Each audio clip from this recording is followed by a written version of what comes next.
Over the water and doesn't come back up. Hear from the jet skier who rescued him. Now on News at 10. This is KTVB.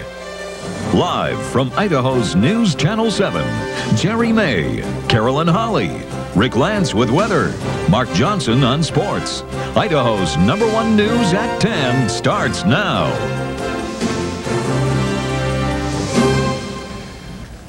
Good evening. Carolyn's off tonight. I'm Dee Sarton. A teenager has a brush with death. And it prompts a warning to would-be cliff divers. A 16-year-old Boise boy was injured after taking a leap off a high cliff into Lucky Peak Reservoir yesterday.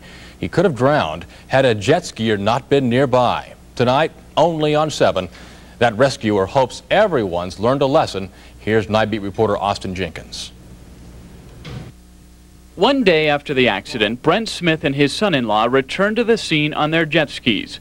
Brent is credited with saving the teen's life. As they sit at the base of the rocky cliff, he remembers the sound of the body smashing into the water. It was an awful thud when he hit the water. It was a bad thud. After a few seconds, the teen floats to the surface, but face down and not moving. He was out cold, so I just jumped off the jet ski and got him. And grabbed him around the neck, got his head out of the water. And within minutes, Sheriff's Deputy Gary Dawson is racing his patrol boat across the reservoir, the first to respond to the call for help. All the way, he's imagining the worst. This could have very easily been the second death here this summer within 2 weeks. This is the view from the top of the cliff, 75 feet down to the cold, deep water. Witnesses say the 16-year-old was up here with friends who were encouraging him to make the plunge. They say it took him a while to get up the nerve, but then he went for it. it looked like he jumped out far enough. However, he kept looking down and he did a belly flop when he hit the water.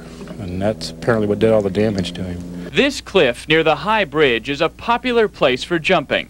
It's not illegal, but Deputy Dawson says it should be. 75 feet into the water is something that looks very easy and by definition is incredibly hazardous, is so dangerous that it's almost beyond description. Brent Smith agrees, saying it's amazing the boy is okay. He just hopes this close call is enough to stop the next teenager from leaping off the cliff. At Lucky Peak Reservoir, Austin Jenkins, Idaho's News Channel 7. Authorities have not released the name of the victim, but he was treated and released from St. Al's. Now, as for making cliff jumping in that area illegal, sheriffs say it's up to the Army Corps of Engineers. There are some cliffs along Lucky Peak Reservoir where jumping is already prohibited.